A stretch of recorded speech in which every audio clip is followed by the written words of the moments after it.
Welcome, everybody, to the 9th season of the Asbury Play Readers Potpourri of Comic Skits.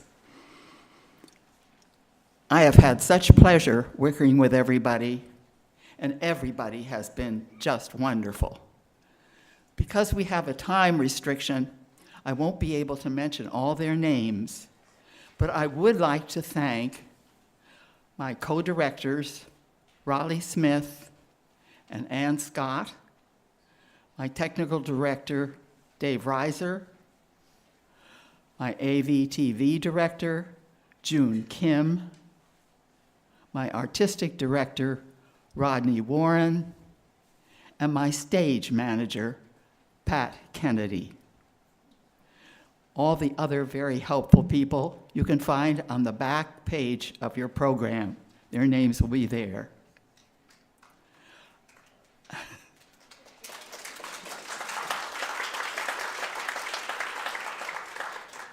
I want to give a special thanks to the Keese School, which has been our sponsor for 9 consecutive seasons, with a special nod to Frank Snyder. Thank you, Frank. And without more ado, it's on with the show.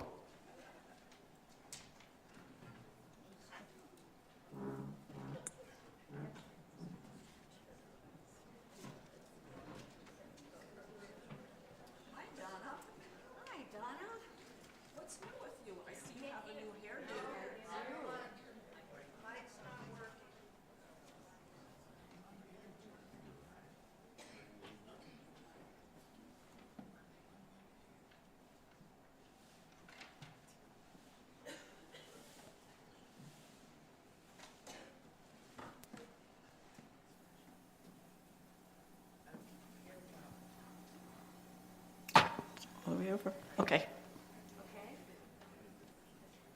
I see you have a new hairdo. I do. You like it? And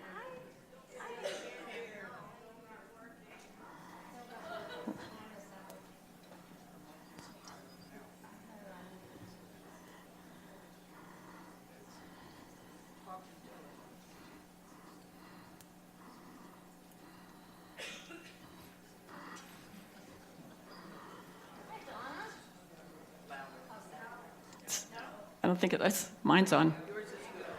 Mm-hmm. I guess I'll just holler.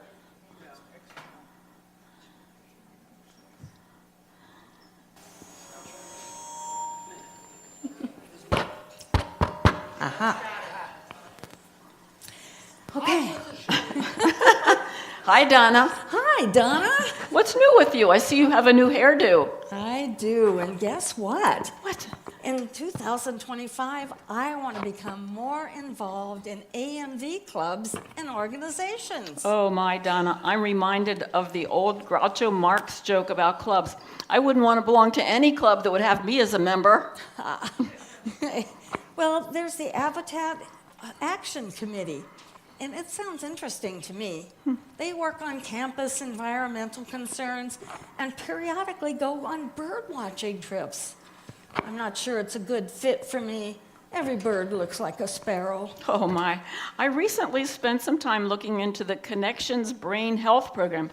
You know, they test our brain's current condition, stuff like attention, executive function, language, and most importantly, memory.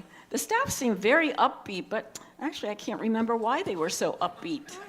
I wonder why. I really want to join the Asbury Photography Club. You know why? I found out how to download a picture from the internet so I could join. I'm thinking Jennifer Lopez.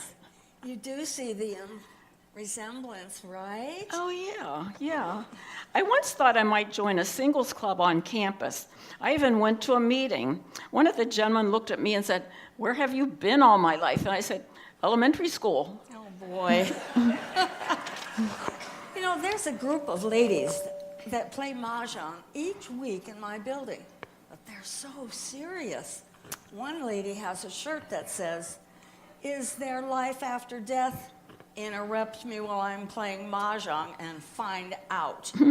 I actually became an Asbury clown a few years ago. My clown name is Speedy.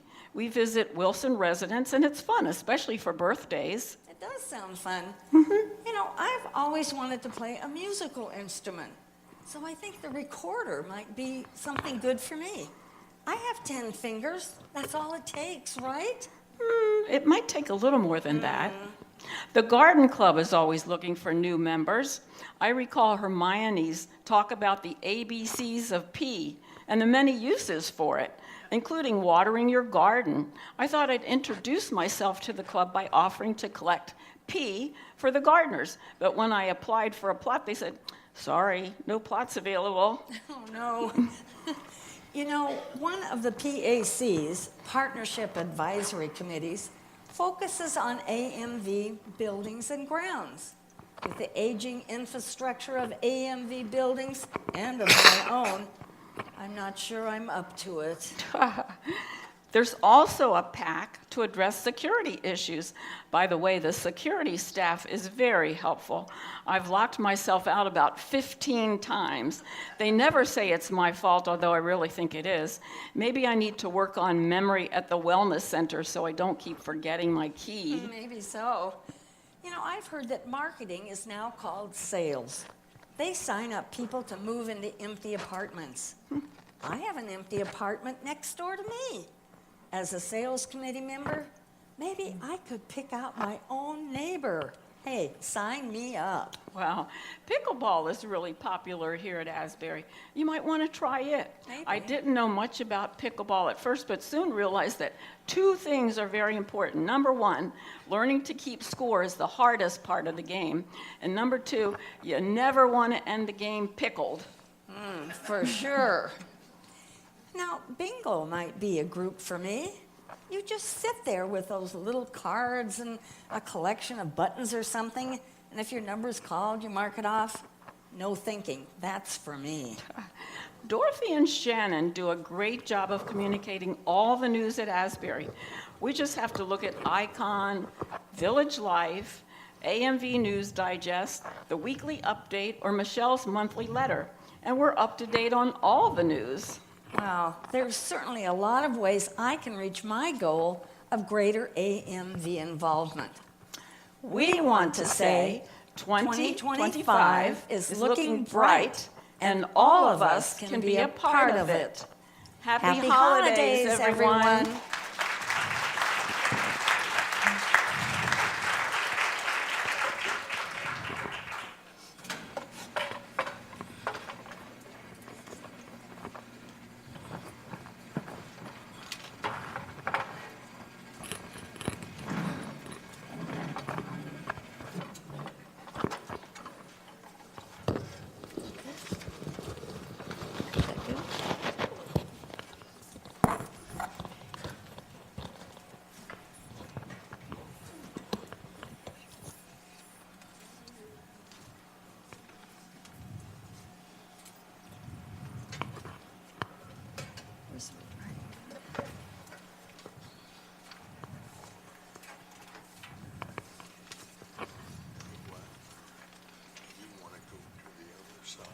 Well, I was told to come inside.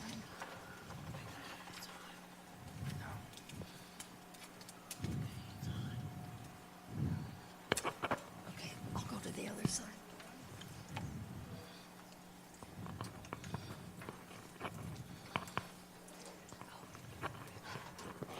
Little Red Riding A theater group is rehearsing a melodrama, reading from a handwritten script written by the director with terrible penmanship.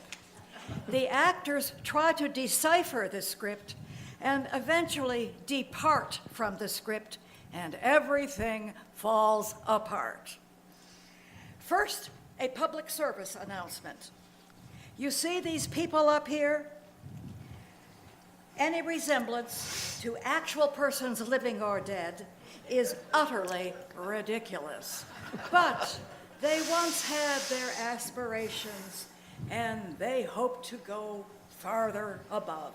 Wait a minute, that's not the way I wrote it. Well, that's the way they look to me. Well, yeah, I guess so. I see what you mean. Okay, go on with the introduction. We are going to look in on a community theater group as they begin to rehearse a new play. We have the director, and we have these 4 actors. And I use the term loosely. But first, a word of warning.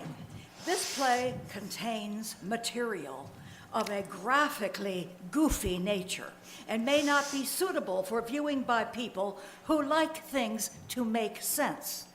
But if you don't care anyway, we now present the rehearsal. Okay, gang. What we're rehearsing here is a melodrama. What's a melodrama? Well, it used to be an old-fashioned type of stage play. What was it like? Well, it was a stupid story told, by performers who hammed it up like something awful. Well, that sounds like what we always do. Well, never mind. But didn't they used to do this type of thing in the early silent movies? Yeah, that's right. Well, then I think we should do it that way. Well, what way? Silently. I've read the script. Well, what's wrong with the script? It stinks. Who in the world wrote this drivel anyway? I did. Oops. Sorry. Oh, well. Let's get on with it. Listen up, all you guys. Here are the 4 characters in this drama. The villain is a banker named Blackstone Slimeheart, and who's rich but rotten. Arnold, I want you to play this part. I don't want to play the villain. The audience always hates the villain. Well, Arnold, the audience always hates you.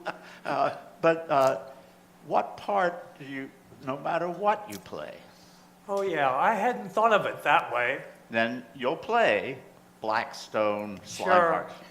Okay. Now, Ernest, I want you to play the handsome hero, Frank Forthright, who is poor but honest. So now he's not only poor, but honest, and he's frank and earnest? Well, somehow I knew you'd say that.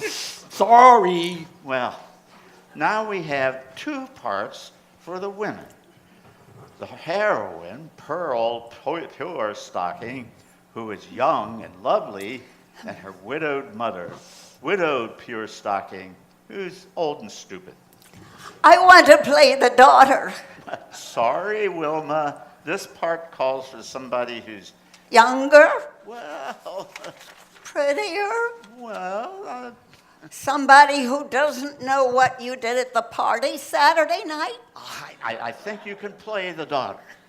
But that just leaves the widow's part for me. That's right.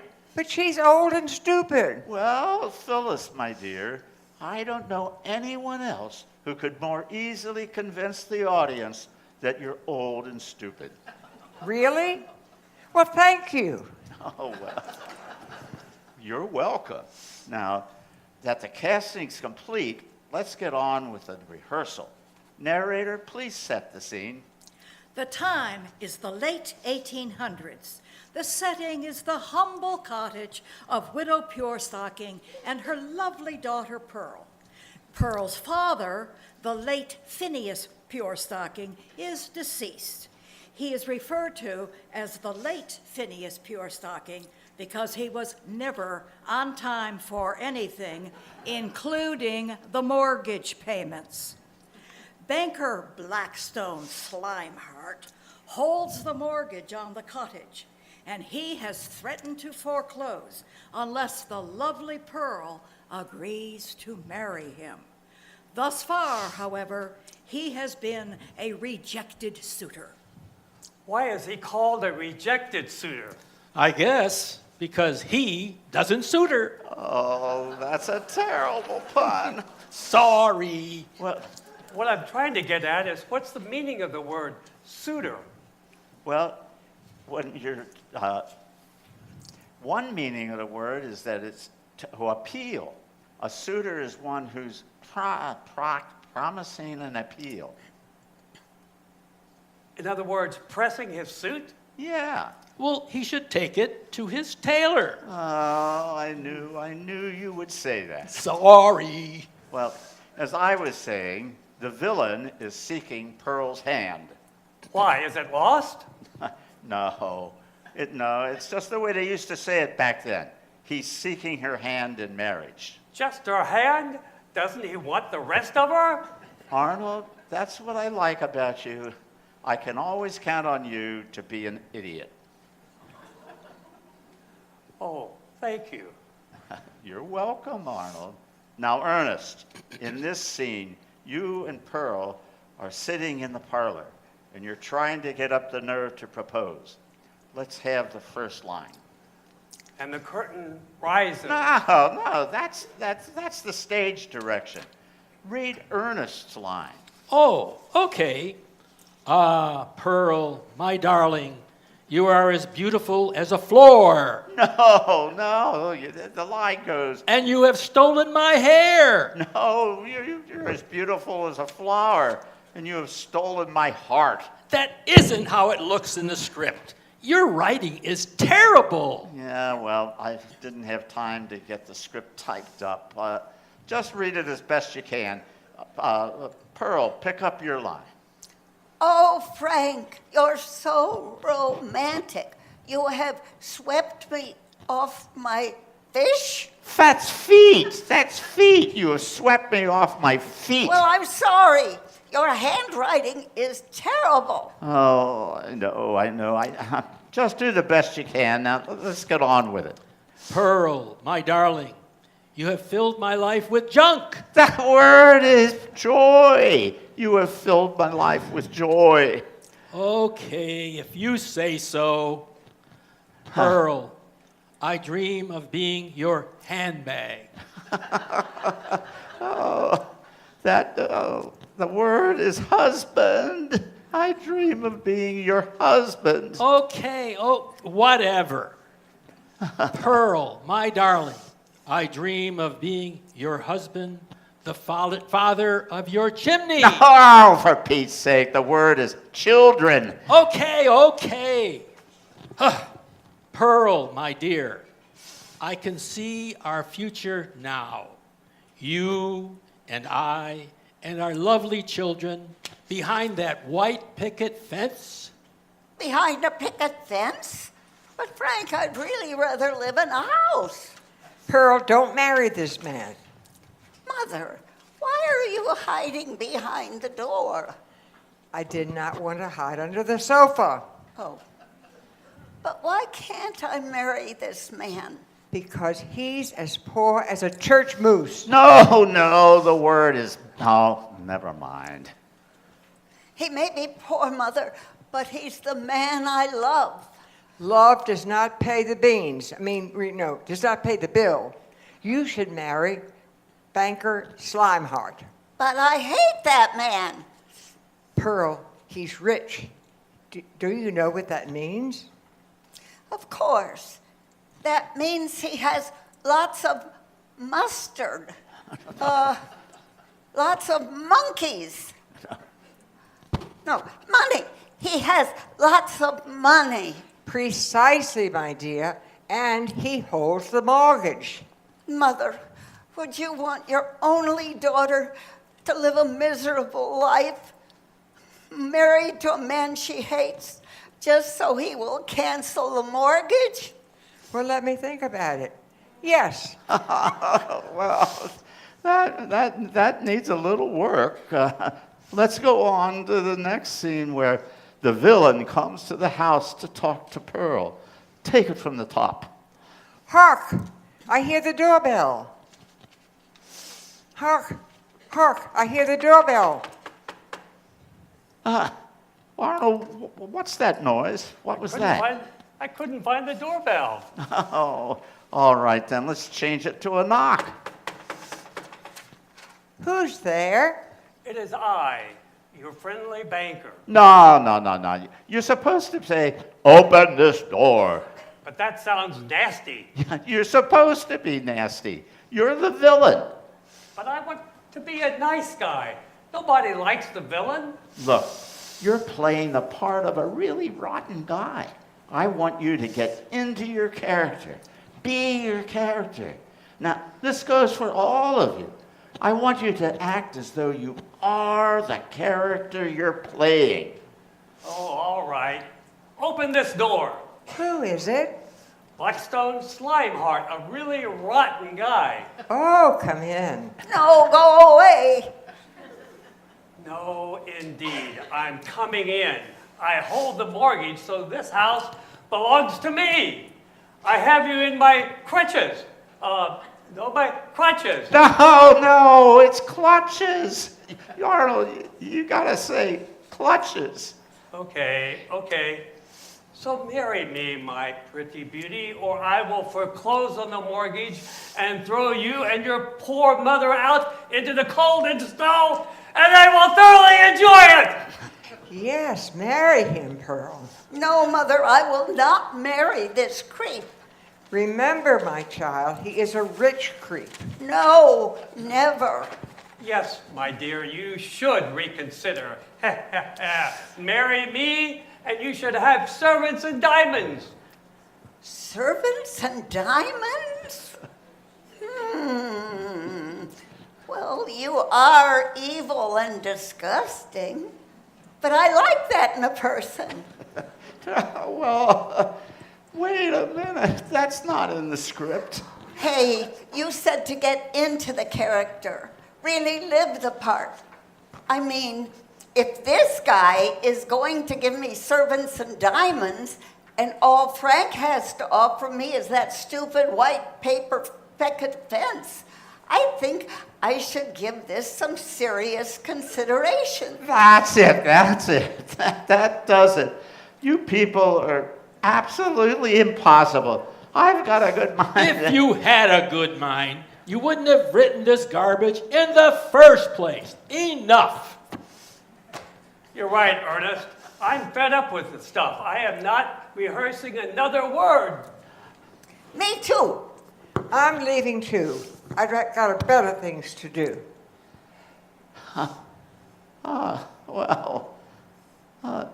That's that then. Wow. I wonder what Shakespeare did when it came into a situation like this. I know. I think I know. He wrote Much Ado About Nothing. And so did I.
Once upon a time, in a land far, far away, there lived an old lady who was wheelchair bound and subsisting on a Social Security check that had recently been cut by the mean king of the land. Her name was Nana, and she unfortunately was not long for this world. The mean king's court had just cut payments to her doctor, and she was not receiving the medical care the previous kings had promised her. Her one joy was when her granddaughter, Little Red Riding Hood, visited her. To get to her Nana's house, Little Red Riding Hood has to go through the woods. The woods are a very dangerous place for a young lady to be. Alas, Little Red Riding Hood is not so young, so she probably does not have much to worry about. However, there may still be wolves out there. I think I see one coming now.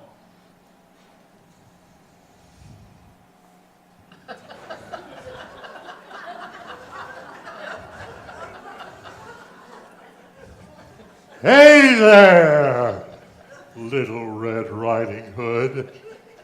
You sure are looking good. Who are you, Mick Jagger? And where are your Rolling Stones? I am not Mick Jagger. I'm just an innocent old wolf without too many teeth left. Where are you going, little one? I'm going to my Nana's house with a basket of bran muffins. Say, you have a Nana who's still alive? How old is she? Well, she's pretty old. That's why I bring her these bran muffins. Keep her regular, you know? Well, I wouldn't be in such a big hurry. You know, you don't want to get in a rush and knock a hip out or something, do you? Why don't you just take some time to smell the flowers as you move along? You don't know how many more times you're going to be able to do that at your age. Well, that's a good idea, Mr. Pimp Daddy, or whatever the heck your name You is. just take all the time in the world. There's no need to rush. No need to rush. Where? Oh, look, there's a butterfly. Well, this does not look good for Nana. The big bad wolf has distracted Little Red Riding Hood on her way to her Nana's. He is up to something. Let's watch. The wolf rings the doorbell. You dang kids, go away. I told you I'm not buying any more of those peanut butter cookies. Dressed up in those little green skirts. They think I don't know what they're doing. I know they're just trying to raise money for the Rudy Giuliani Defense Fund. It's not the Girl Scouts, miss. I'm here to clean your dryer vent. Dryer vent? Who the heck needs their dryer vent cleaned? Go away. Just another one of those unneeded services I have to pay for. Miss, it's all part of the maintenance package. You already paid for it. Okay, then. Come on in. Hey, you're not a maintenance man. You're a wolf. Yes, I am, and I'm old, and I'm hungry. You are not gonna eat an old woman like me, are you? Oh, heck no. You're too old and too tough. I don't know how many of your body parts are original. I don't want to break a tooth on an artificial hip or something. I want to make a snack of your young granddaughter when she arrives. Go ahead. If I have to eat one more of those darn bran muffins she keeps bringing over here, I think I'm going to die of boredom. The last time I ate one of those muffins, I spent the whole afternoon on the john. Besides, she's no spring chicken either. If you think you can choke down that old bird, you just go right ahead. I took a Prilosec this morning, so I think eating her will be okay. First, I have to get rid of you. Oh,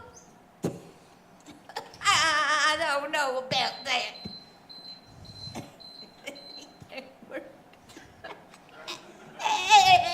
Hey.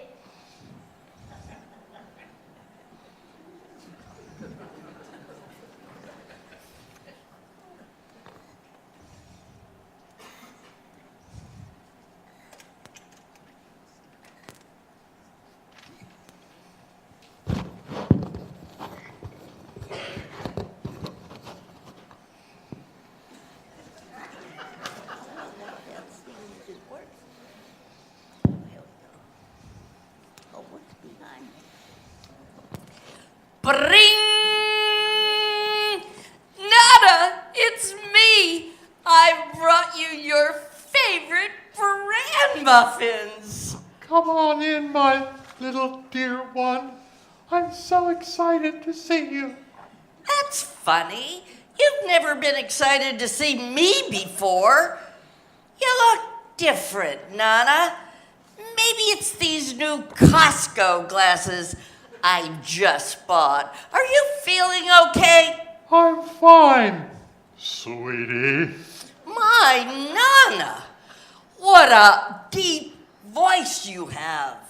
Have you been smoking cigars again? The better to greet you with, my dear. And I haven't had a good cigar since I broke off my affair with Fidel. Goodness, what big eyes you have. I had them dilated at the doctor's office this morning, but better to see you with, my dear. My Nana, what big hands you have. The better to feel your plump little arm. Feel away, baby.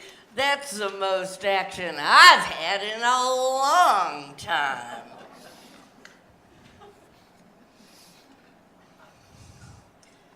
My, Nana, what loose teeth you have. You've been using Fix-It-It like I told you? The better to eat you with, my dear. And I'm going to do that right now. Ah! You're not my Nana. Where is she? I drove her to assisted living this morning. That's where she belongs. Well, I guess you're right. She was so mean, we were all too scared to take her there. Thanks. I'm going to eat you up. With these teeth? Ha! You'd be lucky to gum down your jello. Make an old girl happy. Why don't you take her to dinner? I think we can make the early bird special if we hurry. You know, You don't look anything like your photo on Match.com, but I say, my age, I never thought I would find anybody. But I guess a toothless old wolf may not be the best catch in the world, but hey, if it's got a pulse, it's good enough for me. You're gonna love my cats. I have 7 of them. You can even put the fungus medicine on Mr. Pussycat's tail if you want. He's always sleeping on a stack of newspapers in the living room. Do you ever shut up? Well, there you have it. I guess the moral of that story is an old cougar is more dangerous than an old wolf. Or don't bite off more than you can chew. That's it.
Once upon a time, in a land far, far away, lived a mother pig and her 3 little piglets. Being pigs, they ate like, well, pigs, and so grew quite large. The market for pork was not that good, as everyone had turned to a vegan lifestyle. And so the mother pig had to send them on their way to build their own houses to live in. Now, the first little pig did not know much about home building requirements. In an area subject to wildfires, she built her house of straw. She was not the leanest piece of bacon in the litter. Let us see what happens. Oh, yeah, gonna make myself a straw house and then put in a big screen TV. Then I'm gonna sit around and drink swill and have the young sows over by the pen load. Fire department! Fire department! I Hey, Chief, how you doing? I'm just putting the finishing touches on my new house made of straw. Straw? Why the heck did you make that out of straw? Well, it's a very green and renewable source of construction material. And I'm hogging up tax credits given by the state. Look here, Eine Schreiner. You do know that you're building this right in the heart of dairy country, don't you? Yes, I do. When I get done, I'm going to invite all my friends over so they can smell my dairy air. Dude, you will be lucky if a cow doesn't come over and eat that thing for supper. Oh, yeah, I hadn't thought about that. Well, and with the winds we get through here, you'll be lucky if that thing doesn't just get blown down. I hadn't thought about that either.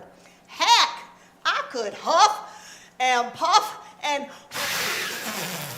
blow that thing down. Please don't. That's such an old cliche. I know, besides, I don't have to blow it down. All I have to do is condemn it as a fire hazard. Oh, you wouldn't do that, would you? I have to. My family, we've been destroying poorly made pigs' houses for generations, and there's no reason for me to stop doing it now. Now, where am I going to live? Mom won't have me back. My brothers don't want me. I'm over 26, so I can't get Mom's health care anymore. What am I going to do? Don't despair, little piggy. I just bought, a new house. And my wife and I, we would love to have you for dinner.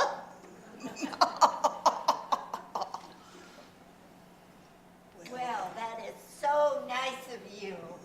Can I stay with you after dinner? Oh, honey, I'm sure you'll be staying with me for a long time.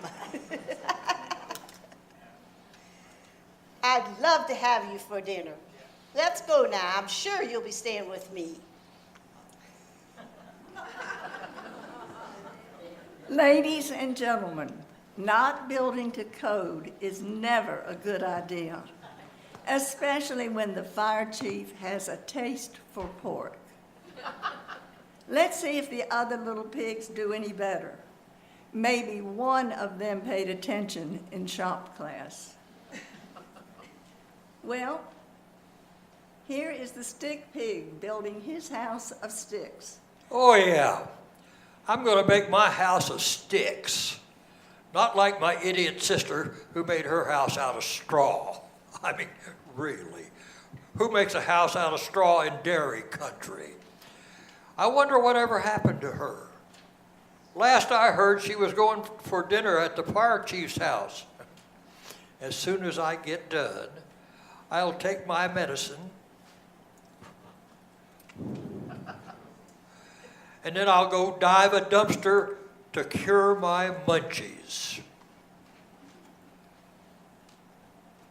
Hello, building inspector here. I gotta inspect everything to make sure it's up to code. Well, welcome, Mr. Building Inspector. This doesn't look so good. Do you think this is really 16 inches? I am certain. I build everything to code. I think you might be mistaken, Bacon, but it does not look correct at all to me. Well, I think it is quite stylish. Stylish. Get it?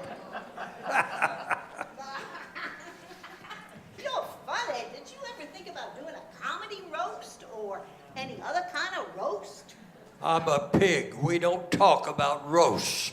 Well, your house does not look like it's up to code to me at all. Did you even get this inspected by the architectural committee? Was I supposed to? I must say, I was unaware. It's fully explained right here on page 567. of the CC&R second edition, third revision. And it has to be built better than that.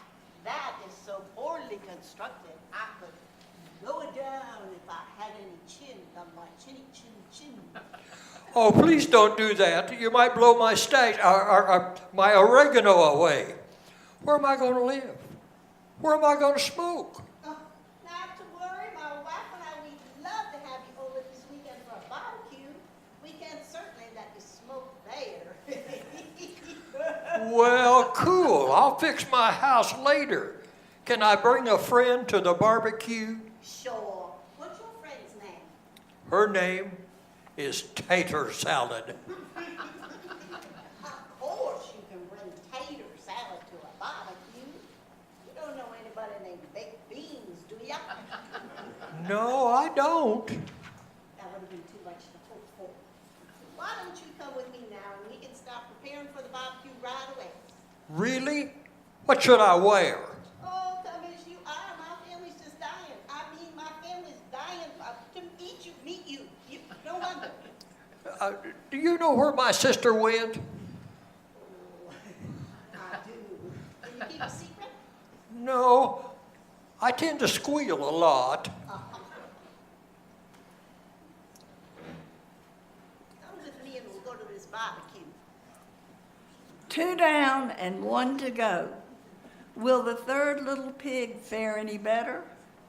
Or is his bacon fried also? Let us see what happens.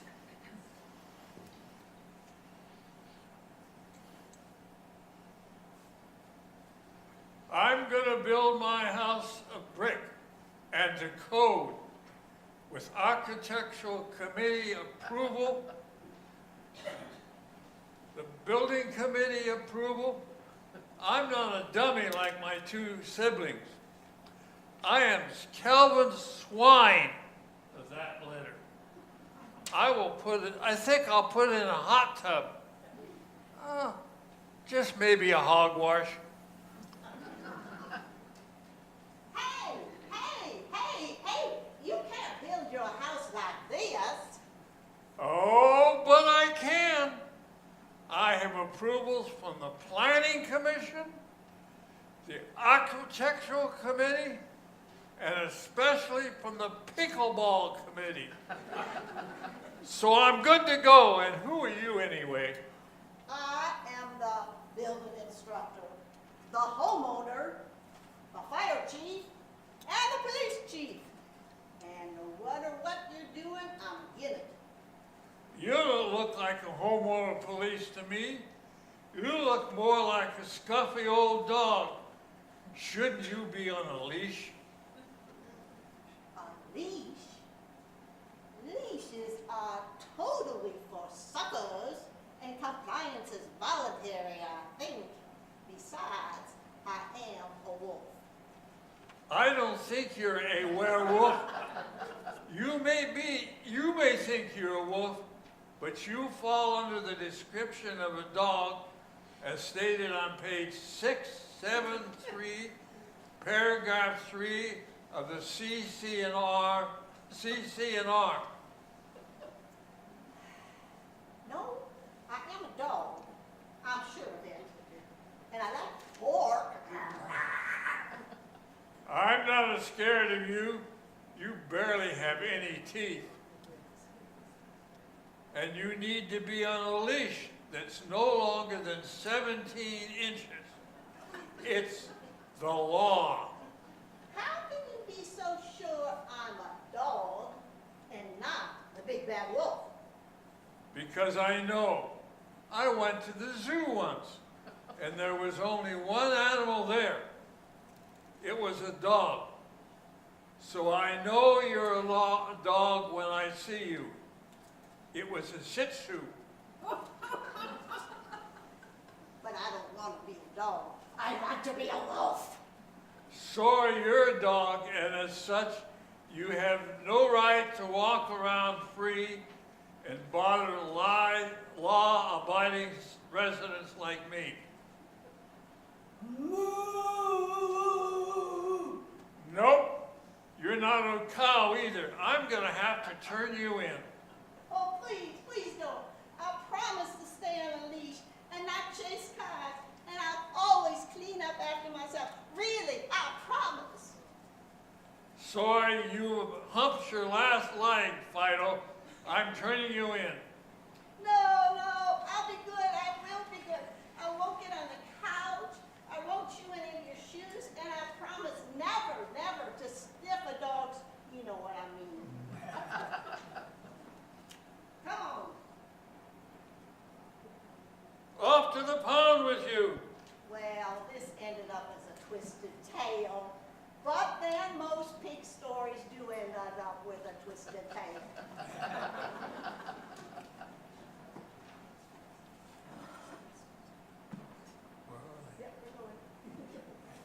They're supposed to come out.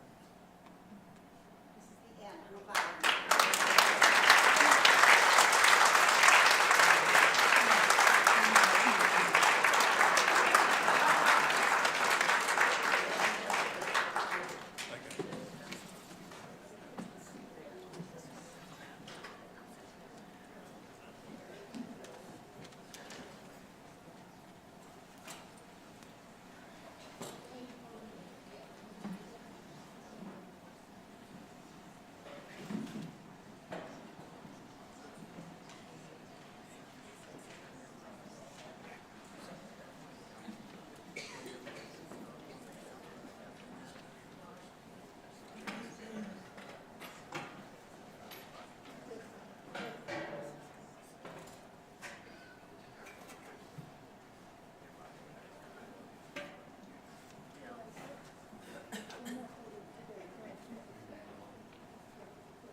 Old familiar friends like Santa Claus, the Easter Bunny, and the Tooth Fairy have been around for so long, we have come to take them for granted.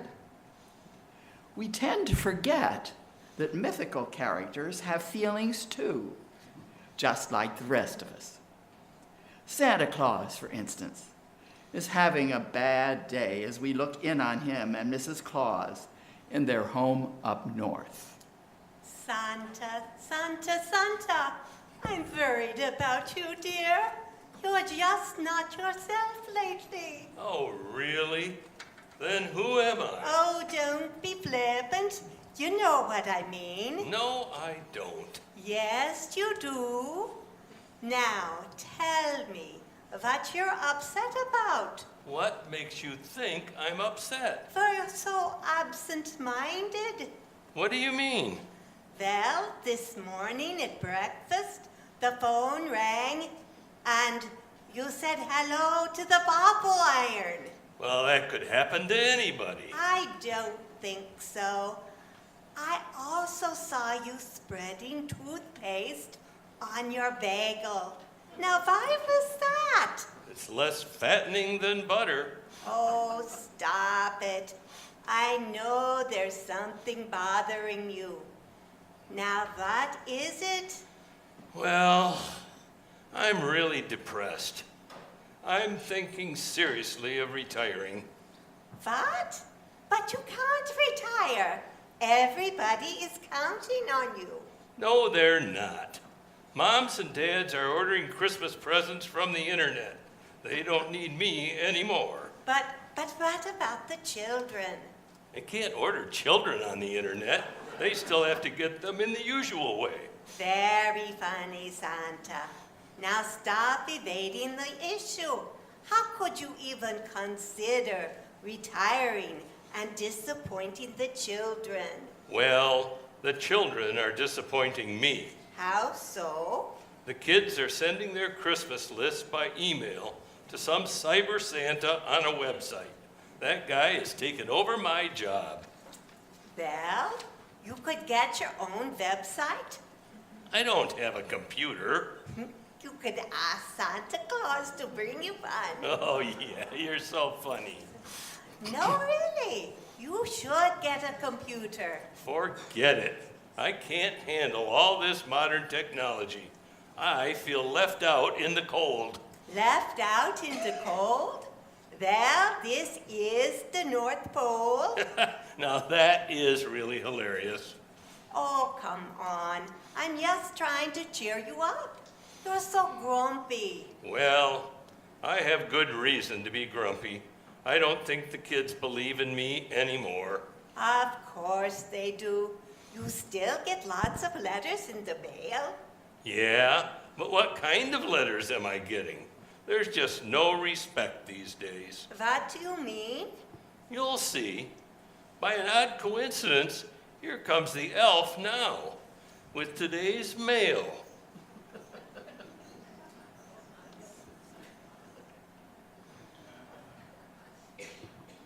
I am the elf. Hello, Santa. Let me lower this. Hi, I've brought you mail. But I don't think you're gonna like it.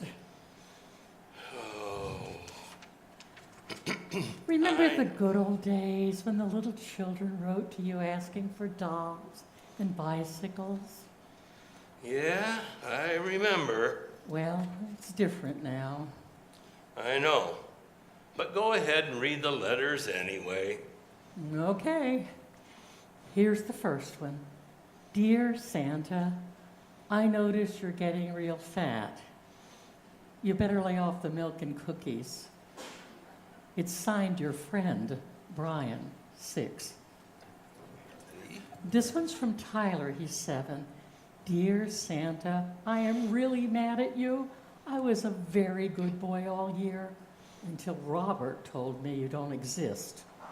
Now, I can't help but think about all the fun I didn't have.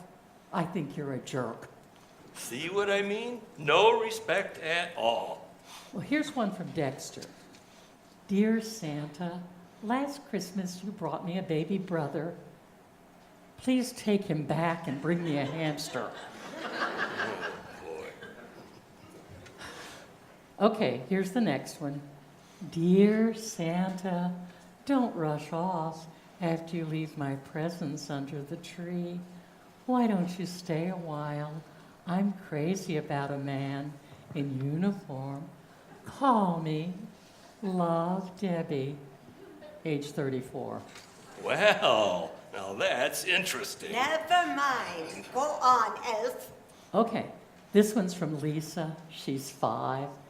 Dear Santa, I sat on your lap at the mall yesterday. I'm sending you some breath mints. Oh, wonderful. Well, go on. This one's from Jimmy. He's 6. Dear Santa, I saw a picture of your wife, and she sure is old and ugly. My single mom is young and pretty, and she likes older men. Here's her phone number. That's enough. No more letters. But I've got a lot of them here. Never mind. I said that's enough. I've got better things to do. Santa? It's okay. You and I will read the rest later in privacy. That reminds me, I need to talk to you about something. Oh? What? We elves hate these pointy toe shoes that you make us wear with the curly toes, the balls on the end. But those shoes are traditional for elves. Well, they look stupid. We want something more elegant and dignified, like cowboy boots. You can order them from feetarus.com. Stop with the computer stuff already. And don't bother me with this right now. I've got enough trouble to worry about. You think you have trouble now? Just wait till you hear from the reindeer. Now what? They're fed up with Rudolph, him and his star status. Well, since he thinks he's such a big shot, they say he can carry the sleigh all by himself this year. They want to spend Christmas in Las Vegas. How the heck do the reindeer know about Las Vegas? Are you kidding? Don't you remember last year when they went on strike and you bought them TVs for the barn? Yes. That was a beastly bite in my backside from technology. The next thing I know, they'll want cell phones. You're right. They've already started a petition. Why on earth do they want phones? Well, they think it's demeaning when you yell at them from the back of the sleigh. You know, on Donner, on Blitzen, all that stuff you do. But I'm supposed to yell. It's traditional. Maybe so, but they think you should be more respectful. They want you to communicate with them by cell phone. Oh no! Another treacherous tweak in my tush from technology. Hello, Santa. Who the heck are you? I'm your fairy godmother. Really? You actually exist? I thought you were a myth. Do I look like a myth to you? Actually, no. You look more like a mister. Well, Nancy Hershey made me do it. What? Nobody else wanted to wear this silly wig. Whatever. Why are you here? Well, somebody told me you were planning to retire. Yes, I am. I'm technologically overwhelmed. I'm getting no respect. I think I'm losing my job and I'm having problems with the elves and the reindeer. Oh, poor boy. And my hemorrhoids are acting up. Oh, sorry I didn't bring my violin. Stop that. I'm serious. Well, wait a minute. Calm down. I'm here to help you. Yeah, some help you are. Well, wait. I've got a letter here. I don't want to hear any more letters. Well, you need to hear this one. Why? Because it will give you a whole new perspective. Oh, it won't change anything. I know when I've been flipped by the fickle finger of fate, I'm still going to retire. Oh, don't be so negative. It makes your eyes bugger out. Now listen to this. Oh, all right. Dear Santa, I've lived a very long life, and as far back as I can remember, the high point of the year has always been Christmas. Since you are the spirit of Christmas, I wanted to write and thank you for all those holidays, past and all those yet to come. Oh, wow. You came every year for me, and then for my children and grandchildren, and now for my great-grandchildren. And I know you can be counted on to be the same yesterday, today, and tomorrow. Oh. Are you okay, Santa? Yeah, go on. You have brought happiness into countless lives. You have been the one constant, permanent superhero in this bewildering world of technology and change. And I know that whatever happens, you will be here for us at Christmas time. We love you, Santa. Your friend Dora, age 85. Oh, gee. Did you hear that? They love me. And she called me a superhero. Well, you are. Right. I really am. I can leap tall buildings at a single bound with a little help from the reindeer. Yes, and superheroes don't retire. They just get fat. But they keep on going. That's right. I'm going to go and get those reindeer straightened out right now. We've got a job to do. Oh, then you're not going to retire. Heck no. I just flunked retirement. The world is out there waiting for me. Oh, by the way, Elf, Yes. you know that letter we got from Debbie, age 34? The one who's crazy about a man in uniform? That's the one. Do you still have her phone number? Oh, Santa. Santa.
Merry Christmas. We wish you a Merry Christmas. We wish you a Merry Christmas.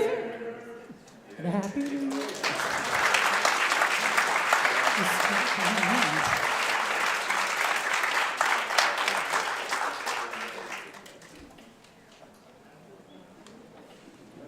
Started too high. Thank you all, you were great. Thank you.